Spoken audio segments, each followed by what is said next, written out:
Hello everyone, this is She Works, a podcast by Avatar based on our hugely popular study, Top Cities for Women in India, popularly called TCWI. This study ranks Indian cities based on how conducive they are for women's careers, taking into account both social factors like safety, ease of living, etc., and industrial factors like opportunities available for women, presence of inclusive workplaces, and so on. So this study has completed 4 very successful editions, and to further strengthen the study, for the 5th edition, we are launching this podcast to gather real life stories from women working across cities in India. Today, we're going to be talking about a city that's very special to me. I visited this city almost every summer as a child to go see my grandparents. It is the city of dreams, the economic capital of India, no prizes for guessing. It is Mumbai. And joining me today to talk about Mumbai is Juneli Roy, branding and corporate communications expert who has worked with top companies across cities and who's worked in Mumbai for the last 10 years. Thank you so much, Juneli, for joining us today. It's lovely to have you with us. Thanks so much, Divya, for inviting me. It's a subject very close to my heart, so very, very glad to be a part of this. Awesome. So let's just get started with this right away. So let's start with segment 1, the city and you, where we'll be talking about your experiences in the city. Let me move to question 1. So Mumbai is seen as a city of hustle, right? So how critical is it for someone to really embrace that hustle to be successful in the city? And how have you navigated this, especially as a woman juggling home and work responsibilities? Absolutely. I mean, Mumbai and hustle goes hand to hand. When you think of the hustle culture that we all talk about now, I think Mumbai has been doing it forever. So if you ask me, if you are somebody who is used to or love slow-paced life, Mumbai might not be the place for you. You have to plug in yourself to that hustle culture. You have to love that. You have to really be passionate about that, and that could help you be successful, love that city. For me personally, I wouldn't say I was overwhelmed with the hustle culture because I had just moved from Dubai. Before that, I was in Australia. Oh, nice. So what happened to me was I was enamored. I was very excited to see the level of professionalism, the way people would just turn up no matter what is happening around them, no matter what the situation outside, weather or whatever is happening in the city, people will just turn up. There is the level of professionalism was outstanding, and it kind of enamored me. And like I say, you can either love the city or hate it. There is no not being neutral with Mumbai. So yeah, I absolutely love it. And I think you have to love the hustle culture to be able to love the city. Got it. I can relate to that. So Mumbai. So now moving on to cost of living, which really impacts many of our career decisions, right? So Mumbai is known for its high cost of living. So how has that impacted your career choices? Has it impacted your decisions in any way? So in Mumbai, when you talk about cost, time is also a cost for you here. I mean, it's a currency. So you have to choose whether you want to save time or save money. If you're somebody who wants to stay close to office, close to wherever your workplace is, you'd save on time and you can utilize the time in whichever way you want. Or you can save money, stay really far, and so on and so forth. So for me personally, I saved on time. I always stayed close to office. That gave me a lot of peace of mind, a lot of flexibility as to choose as to what I want to do. Also the local travel, you can use a lot of local travel options. That also helps you. But yes, of course, it's a reality. Cost of living is a reality, and you need to know how to navigate it. Got it. Now moving on to the famous or the infamous Mumbai rains. So do you have a monsoon survival routine? I'm also asking this as someone who does not really enjoy the rain so much. So do you have any tips for people? Does it impact your everyday work? The first year when I had moved to Mumbai, I was pleasantly shocked to see how the world just runs no matter how much it rains. And this difference you now after living in Mumbai for last 10 years, when you go to another city, I'm answering it a little differently than the question that you asked, but when you go to another city and you see a little drizzling and the entire city has come to a standstill, and I won't name those cities, but then you realize, oh my goodness, in Mumbai we don't even call this rain. And everybody has a survival kit in Mumbai. You have your extra pair of shoes, extra pair of clothes in monsoon. I know my colleagues who had an extra pair of everything, including toothbrush, toothpaste, because they all have experience of living in their offices one day or the other every monsoon. But particularly, I have a very fond memory of monsoon. There was this, I had left office at around 6 o'clock. It was monsoon, it was peak monsoon. And we were stuck in one traffic and a very infamous traffic signal in Sakinaka. Anybody in Mumbai would know that. We were all stuck in the traffic for 45 minutes.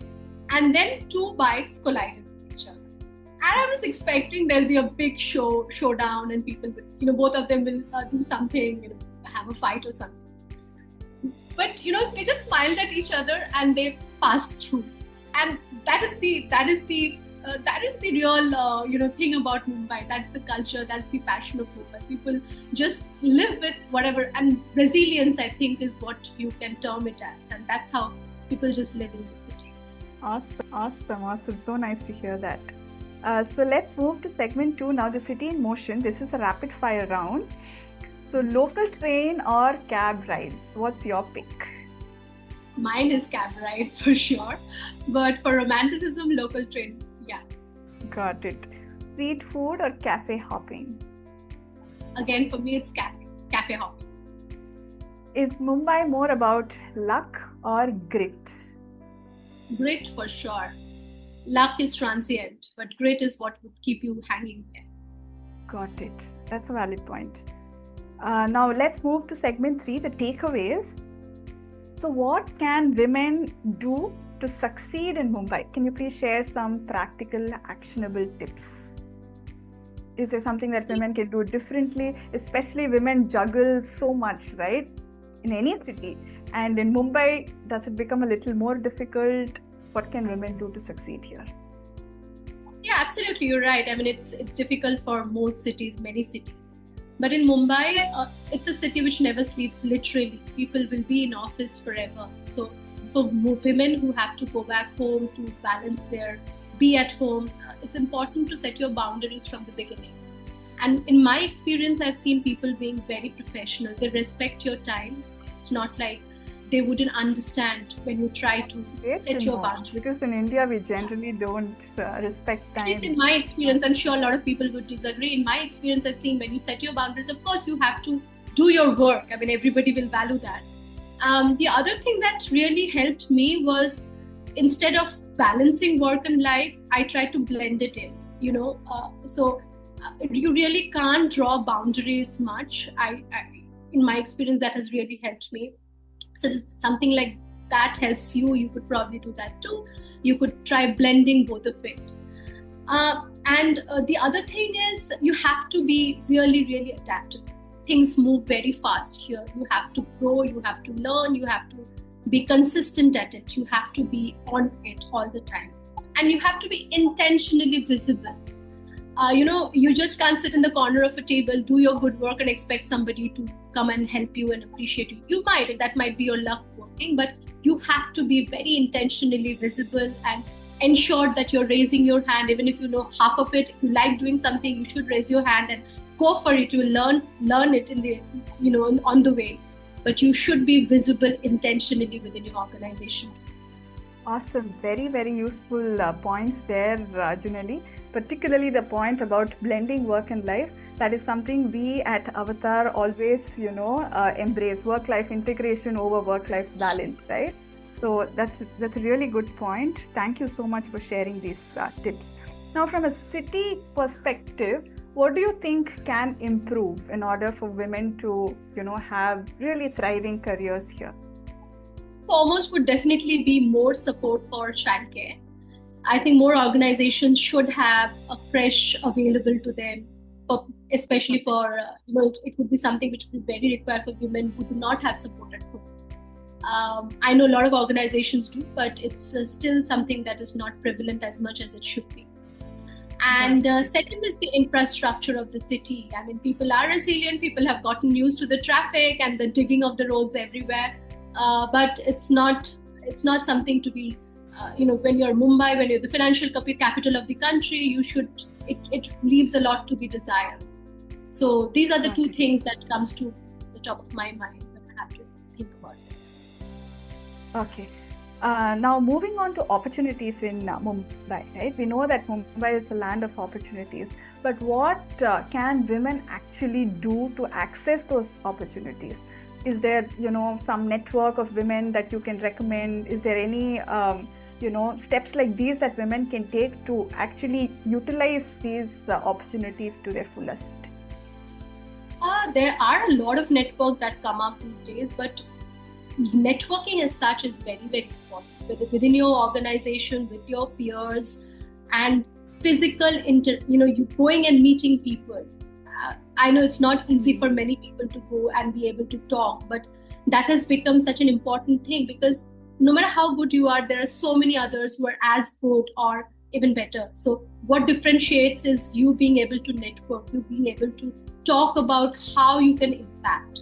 So networking has to be the number one thing that you do to keep yourself visible, and it has to be done intentionally. And by networking, I don't mean that you only have to talk about, okay, I need another job, right? It has to be about your you can discuss about your way, your line of work. You can meet more people from, like, for example, I'm from marketing and communication. We should meet more people within that industry to know what's happening within the industry, the buzzwords, the trends, how is AI impacting, things like that, so that you have not only the networking of people, you have a lot of information with you when you're going and talking to the outside world. So networking, I think, would be extremely, extremely important. You have to be visible. You have to raise your hand.